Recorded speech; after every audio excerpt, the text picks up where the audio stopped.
अस्सलामुअलैकुम everyone, welcome back to my YouTube channel quick learning with Noor. आज हम Emily Dickinson की ब्रीफ बायोग्राफी और उनकी strong poem I am nobody who are you को detail से डिस्कस करेंगे। वीडियो बहुत ज़्यादा इन्फॉर्मेटिव और हेल्पफुल होने वाली है, तो वीडियो को स्किप बिल्कुल ना करना। First of all we are going to talk about the biography of Emily Dickinson. Emily Dickinson एक अमेरिकन पोइटिस थी जिनकी बर्थ 10 दिसंबर 1830 एमहर्स्ट मैसाचुसेट्स यूएस में हुई थी, जबकि उनकी डेथ 15 मई 1886 में एमहर्स्ट मैसाचुसेट्स यूएस में हुई थी और उनकी डेथ के टाइम उनकी एज 56 ईयर्स थी। वो अपनी पोइट्री में पैसिमिस्टिक, डिप्रेसिंग और ग्लूमी टोन को यूज करती थी। अब हम उनकी शॉर्ट मगर powerful poem I am nobody who are you को डिटेल से डिस्कस करेंगे। एमिली डिकिंसन ने इस पोम को मिड 19th सेंचुरी में लिखा था, मगर इस पोम को उनकी डेथ के 4 साल बाद 1891 में पब्लिश करवाया गया था। ये एक शॉर्ट लिरिकल पोम है जिसको 2 स्टांजास में डिवाइड किया गया है। इस पोम को 2 क्वार्टरेंस यानी कि 4 लाइन स्टांजा में डिवाइड किया गया है, मतलब कि ये पोम 2 स्टांजास और 8 लाइंस पर कंसिस्टेड है और दोनों स्टांजास क्वार्टरेंस यानी कि 4 लाइंस पर कंसिस्टेड हैं। अगर इस पोम के मीटर की बात की जाए तो आयम्बिक टेट्रामीटर आयम्बिक ट्राईमीटर के साथ अल्टरनेट होता रहता है। और इस पोम को लिखते हुए एमिली डिकिंसन किसी भी रेगुलर राइम स्कीम को फॉलो नहीं करती, जिसको हम आगे पोम की लाइन बाय लाइन एनालिसिस करते हुए डिटेल से डिस्कस करेंगे। इसी नोट पर अगर आपने अभी तक मेरे यूट्यूब चैनल को सब्सक्राइब नहीं किया तो नीचे रेड कलर के सब्सक्राइब बटन को जल्दी से क्लिक कर दें और साथ बेल आइकन को भी प्रेस कर दें ताकि आपको मेरी हर नई वीडियो का नोटिफिकेशन सबसे पहले मिल सके।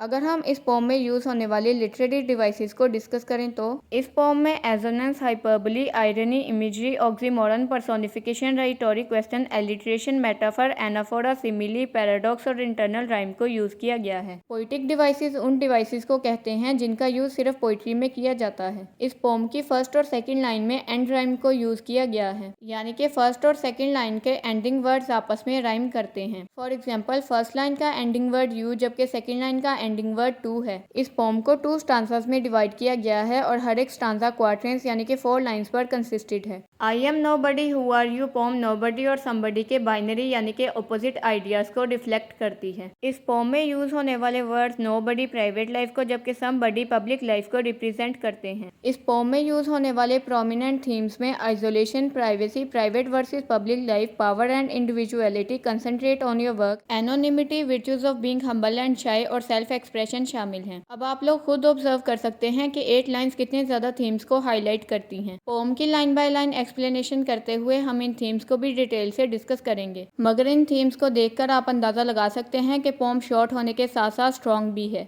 अगर हम इस पोम के टाइटल को डिस्कस करें तो इस पोम को कोई भी टाइटल नहीं दिया गया और पोम की फर्स्ट लाइन को ही इसका टाइटल कंसीडर किया जाता है। एमिली डिकिंसन ने राउंड अबाउट 1800 पोम्स लिखी हैं और उनकी पोम्स की खासियत ये है कि वो किसी भी पोम को टाइटल नहीं देती। इस पोम के टाइटल से ही ये रिवील होता है कि ये एक साइकोलॉजिकल पोम है। A psychological poem is a type of poetical expression which addresses multiple psychological aspects of human existence. ये पोम एमिली डिकिंसन की मेंटल थिंकिंग को रिफ्लेक्ट करती है। एमिली डिकिंसन इस पोम के थ्रू अपनी फीलिंग्स और इमोशंस को एक्सप्रेस करती हैं। पोम के टाइटल में एमिली डिकिंसन कहती हैं, I am nobody who are you. Poem का टाइटल ही पैराडॉक्सिकल है क्योंकि हर लिविंग बीइंग समबडी है, मगर एमिली डिकिंसन खुद को नोबडी कहते हुए अपने लिए मेटाफर को यूज करती हैं। एमिली डिकिंसन खुद को नोबडी इस सेंस में कहती हैं क्योंकि वो ये फील करती हैं कि उनकी एग्जिस्टेंस की कोई वैल्यू नहीं है। और नोबडी का सेकंड मीनिंग ये है कि एमिली डिकिंसन एक अटेंशन सीकर नहीं है, यानी कि वो लोगों की अटेंशन गेन नहीं करना चाहती। वो नोबडी के बाद एक्सक्लेमेशन मार्क को यूज करती हैं जो कि उनकी पेन और सफरिंग वाली फीलिंग को एक्सप्रेस करता है। आगे वो अपने रीडर से डायरेक्टली एड्रेस करते हुए इंक्वायर करती हैं, हु आर यू, तुम कौन हो। एमिली डिकिंसन ऑडियंस से क्वेश्चन आस्क करते हुए रेटोरिक क्वेश्चन को भी यूज करती हैं। फर्स्ट लाइन में एमिली सेल्फ एक्सप्रेशन के थीम को हाईलाइट करती हैं, फिर वो सेकंड लाइन में ये गेस लगाती हैं कि शायद उनकी ऑडियंस भी नोबडी है। अगेन वो क्वेश्चन मार्क यूज करके ऑडियंस से पूछती है, क्या तुम लोग भी नोबडी हो। फिर वो थर्ड लाइन में कहती हैं कि अगर तुम लोग भी नोबडी हो और मैं भी नोबडी हूँ तो इस तरह हमारा एक पेयर यानी कि जोड़ा बन जाता है। जिस तरह हम हमेशा सिमिलर थिंग्स का एक पेयर बना लेते हैं, इसी तरह एमिली डिकिंसन भी ऑडियंस के साथ एक पेयर बना लेती हैं, मगर शर्त ये है कि ऑडियंस को भी उनकी तरह नोबडी होना पड़ेगा। फोर्थ लाइन के स्टार्ट में एमिली डिकिंसन ऑडियंस को ये वार्निंग देती है कि तुम लोगों को ये मत बताना कि कि तुम भी नोबडी हो। Don't tell sign of fear को भी रिप्रेजेंट करता है, वरना जैसे तुम सब लोग अच्छे से जानते हो कि लोग तुम्हें मशहूर कर देंगे, क्योंकि लोगों का तो काम ही दूसरों के मैटर्स में इंटरफेयर करना होता है। अब यहाँ पर वर्ड दे समबडी यानी कि उन लोगों को रिप्रेजेंट करता है जो कि सोशल लाइफ जीते हैं, यानी कि सोशल इंटरेक्शन रखते हैं। आई एम नोबडी पोएट्स की इंडिविजुअलिटी को भी हाईलाइट करती है। थर्ड लाइन के एंड में एमिली डिकिंसन एक एक्सक्लेमेशन मार्क यूज करती हैं जो कि उनकी फीलिंग ऑफ हैप्पीनेस को रिवील करता है। वो ये कंसीडर करती हैं कि उनकी ऑडियंस भी नोबडी है और वो इस बात पर खुश होती हैं कि उनका अब अपनी ऑडियंस के साथ एक पेयर बन गया है। और फोर्थ लाइन के थ्रू एमिली डिकिंसन पब्लिक की पावर को एक्सप्रेस करती हैं। सो आई होप पोम का फर्स्ट स्टांजा आपको अच्छे से समझ आ गया होगा। वीडियो अगर हेल्पफुल है तो वीडियो को जल्दी से लाइक करके अपने फ्रेंड्स के साथ शेयर भी कर दें। पोम के सेकंड स्टांजा की फर्स्ट लाइन में वो ये कहती हैं कि समबडी होना कितना ज्यादा डल और बोरिंग लगता है, यानी कि वो समबडी होने को एक हेटफुल एक्शन कंसीडर करती हैं। वो पब्लिक को समबडी डिक्लेयर करती हैं और समबडी को फ्रॉग के साथ सिमिली के थ्रू कंपेयर भी करती हैं। फ्रॉग से कंपेयर करने का मकसद ये है कि जिस तरह फ्रॉग हर टाइम बोलता रहता है, वो कभी भी चुप नहीं करता, इसी तरह पब्लिक के रिएक्शंस कभी भी खत्म नहीं होते। लोग अपनी लाइफ से ज्यादा दूसरों की पर्सनल लाइफ में इंटरफेयर करना पसंद करते हैं। वो समबडी या पब्लिक को फ्रॉग से इस वजह से भी कंपेयर करती हैं क्योंकि फ्रॉग ऊंची आवाज में बोलकर अपनी एग्जिस्टेंस या प्रेजेंस का प्रूफ देता रहता है। लास्ट 2 लाइन्स में वो इस वर्ल्ड या यूनिवर्स के लिए बॉग के मेटाफर को यूज करती हैं। उनके लिए ये दुनिया एक ऐसी दलदल है जिसमें जो भी आकर फंस जाता है उसके लिए निकलना नामुमकिन हो जाता है। और एमिली डिकिंसन ये बताती हैं कि ये बताना कितना ज़्यादा मुश्किल हो जाता है कि हम भी इसी दलदल यानी कि इसी दुनिया का हिस्सा हैं। एमिली डिकिंसन पब्लिक लाइफ को इस वजह से डिसलाइक करती हैं क्योंकि पब्लिक का काम इंडिविजुअल्स की पर्सनल लाइफ को एक्सप्लॉइट करना होता है। अब हम इस पोम की राइम स्कीम को डिटेल से डिस्कस करेंगे। पोम की फर्स्ट और सेकेंड लाइन वर्ड यू और टू से राइम करती हैं। लाइन नंबर 3 और 4 में किसी भी राइम स्कीम को फॉलो नहीं किया गया। लाइन नंबर 6 और 8 वर्ड फ्रॉग और बॉग से आपस में राइम करती हैं। तो इस पोम में ABCB राइम स्कीम को फॉलो किया गया है। अगर पोम के सेंट्रल मैसेज को डिस्कस किया जाए तो एमिली डिकिंसन ये मैसेज देती हैं कि प्राइवेट लाइफ पब्लिक लाइफ से ज्यादा इंपॉर्टेंट होती है। नोबडी ह्यूमिलिटी और प्राइवेसी, जबकि समबडी एक्सपोजर और इगोटिज्म को रिप्रेजेंट करती है। अपेरेंटली पोम की स्पीकर भी एमिली डिकिंसन नजर आती हैं। अगर इस पोम की पोएटिक फॉर्म को डिस्कस किया जाए तो वो बैलेड है। इस पोम की 5th और 6th line same word house से स्टार्ट होती हैं। इस तरह इन लाइन्स में एनाफोरा की टेक्निक को यूज किया गया है। अगर पर्सनल ओपिनियन की बात की जाए तो मैं भी पब्लिक लाइफ को बिल्कुल भी पसंद नहीं करती क्योंकि मेरा सोशल इंटरेक्शन बहुत ज़्यादा कम है। इसके अलावा मेरा फ्रेंड सर्कल भी बहुत ज़्यादा लिमिटेड है, जिसकी वजह से मैं एक नोबडी हूँ। आप नोबडी को फेवर देते हो या समबडी को, और आप किस कैटेगरी से बिलोंग करते हो, मुझे नीचे कमेंट सेक्शन में ज़रूर बताना। सीरियसली इन वीडियोस को बनाने में बहुत ज़्यादा एफर्ट और टाइम लगता है, तो आप भी इन वीडियोस पर अच्छा रिस्पॉन्स दिया करें ताकि मेरा मोटिवेशन लेवल और ज़्यादा बूस्ट अप हो जाए। So much for watching this video.